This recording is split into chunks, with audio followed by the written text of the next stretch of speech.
and Monique was saying that I need to date, older women. Yeah, that's what you need, huh? That's what you need, man. Why y'all? I hold on, Ocho. They talk about and somebody I read a comment. I don't know why these older men want to date these young girls that can be old enough, that can be young enough to be their daughters, and don't find that creepy. I responded to say, I don't know why these women be in everybody's business and don't find that creepy. Man, let's be honest. Uncle Shay like Boochie Cat. I think you like Boochie Cat. But hey, I'll humor you that you like women.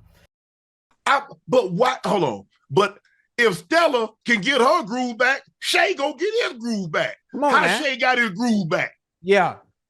Y'all didn't say no for Stella, because I remember I went to the movie and you clap it. Yeah, child. Do it, baby. That's what I'm talking about. Yeah. Now all of a sudden, O'Shea trying to get his back is a problem. Yeah, it's a double standard. It's a double standard. Depending on Uncle Shay like Boochie Cat. I think you like Boochie Cat. But hey, I'll humor you that you like women. I'll humor. No, I'm just kidding. I think Shannon likes women. I think Shannon Sharpe is like one of them old country bumpkins who just will have anything that he can wrestle down, including Boochie, or boy pussy. But this conversation is a funny conversation because this is the thing. So we have, as a society, just in societal norms, we have married these social constructs and just married these toxic ideas. So older men dating younger women, really younger women, like women young enough to be their daughters or their granddaughters, especially in the case like Shannon Sharpe, he's like 55. He's talking about dating 25, 20, 30-year-olds, 35-year-olds. That's really, really young. Now, of course, dating younger women, it comes from way back in the day. It comes back like Bible times. It's biblical even. Like you were considered a man or a woman based on two different constructs. A woman was considered a woman when she was able to bear children around 12, 13 years old. A man was considered to be a man when he was able to provide for himself and a family or children. And that would happen somewhere around maybe 30, 35 years old in Bible times. So if you believe in like the Bible, then Mary was probably like 13 or 14 and Joseph was probably like 30 or 35. Just based on societal constructs. Now, like the saying goes, when you knew better, you do better, So now we know that that's not okay to date a 13-year-old. And I full disclosure, I have a daughter now, so I look at the world a little differently when it comes to women. But I've always felt like this from a very adult age. Number one, I don't, even when I was 19 or 20 or 25, I didn't want to be around 19, 25-year-old women. 18, 19, 20-year-old, those kind of people are annoying. They're teenagers, quite literally. But that's neither here nor there. But people have this thing where like, oh, well, as long as they're adults, they're two consenting adults. The thing is, no matter how, and they also have this thing where they like, oh, this girl's mature for her age, or he's mature for his age. No matter how mature a person is for their age, if I'm 35 and you're 20, there will be a disconnect in development, intellect, interests. And if our interests are the same as a 35-year-old man to a 20-year-old girl, no matter how mature she is, you're probably delayed or a little off. R. Kelly, Allah R. Kelly. But now that we know that these societal norms aren't normal, we can move on from that. We don't have to be like, hey, well, back in the day, or like like people's defense of older men dating younger women. They blame the parents of the younger woman, or they say, oh, or even women defend it because, like I said, this is a societal construct. It's an idea that's been around for a long time. So you'll hear girls who are like, you're women who are like 30, 35, and they're like, well, when I was 15, I dated a guy who was 26.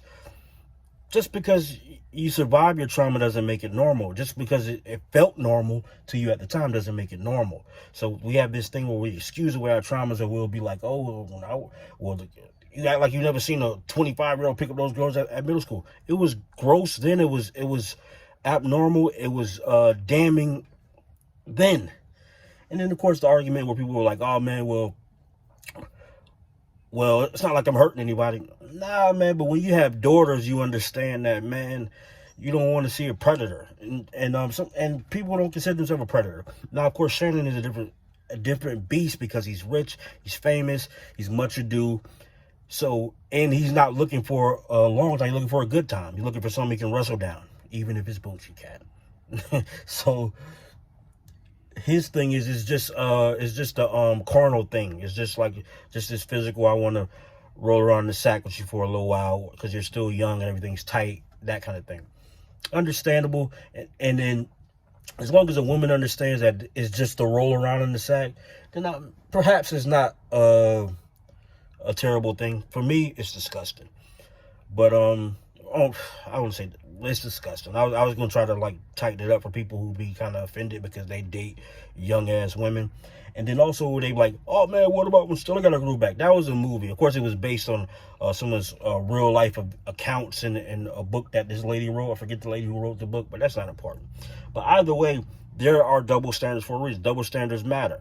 Now, an older woman, these Amber Roses and the Dreas, who's dating like the 20-year-old NBA player, that's predatory too. It's disgusting too. It's different only in the fact that the man, this boy, is expected to handle these things like a man. Unfortunately, that's the way life is. And sometimes this is But what they hey, try I to do don't with want no older trouble, women. man. This is what older Y'all women try let to me know do. what y'all think. Older women will guilt trip you. Like and subscribe. It will guilt trip you into why you dealing with younger women, and because ain't nobody picking us. I mean, at the end of there's somebody for everybody. There's somebody for everybody, and your day is going to come. Your day is going to come. There is somebody for you. There's somebody out there for you. Most of the time, is our expectations aren't really realistic. Yeah. Aren't really realistic. You waiting on this rich man Somebody to come hey, on a white Ocho, horse they and gonna shoot talk you off your about, feet. oh, I don't know why Unc dating them. I'm like, baby, you didn't have a chance no matter what your age was. you could just like, no, you had zero chance, less than zero, a negative integer. But Ocho, whatever happened to be with somebody that make you happy? Right. That used to be the thing. Oh, Right. I don't care. He or she makes me happy. Now, well, if they need to make you happy, but they need to be at a certain age. Yeah. Huh? Wait, I ain't bother nobody. So I just want to know. Let's just say, for the sake of argument, I'm dating somebody 30. What 30? That's a good number. 30, I'm just saying. That's a good number. Who am I harming? Well, you got kids, okay, Ann? I need somebody kicking with my daughters anyway.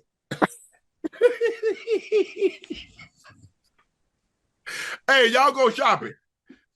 But I'm just saying, Ocho, okay, I date somebody 35. I date somebody 28. Right. I'm just trying to figure out. Right. What does it hurt? Who am I harming? I ain't bothering nobody. Y'all make it seem like I'm twisting the person's arm. I got him in a dungeon downstairs and I'm feeding them red water. Right. Y'all do realize that anybody that dates Shannon Sharpe did so on their own free will and volition. Right. You listen, boy, you the catch now. You the big fish now. Shit, who ain't gonna wanna shit? All right.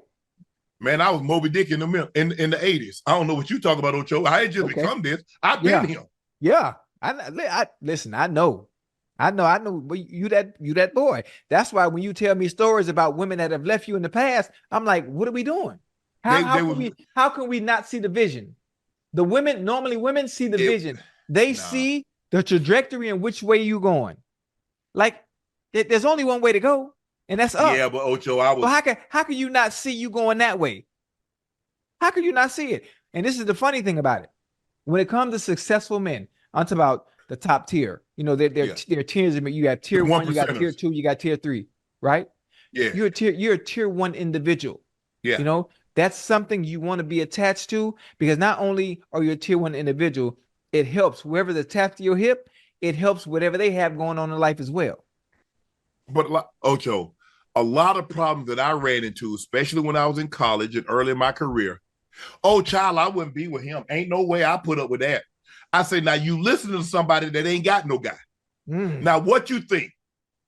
If they had an opportunity to be in your shoes, what you think they're gonna do? They wouldn't listen to you, what you was telling them. I said, but you're gonna let your friends talk you right up out of the relationship. Yeah.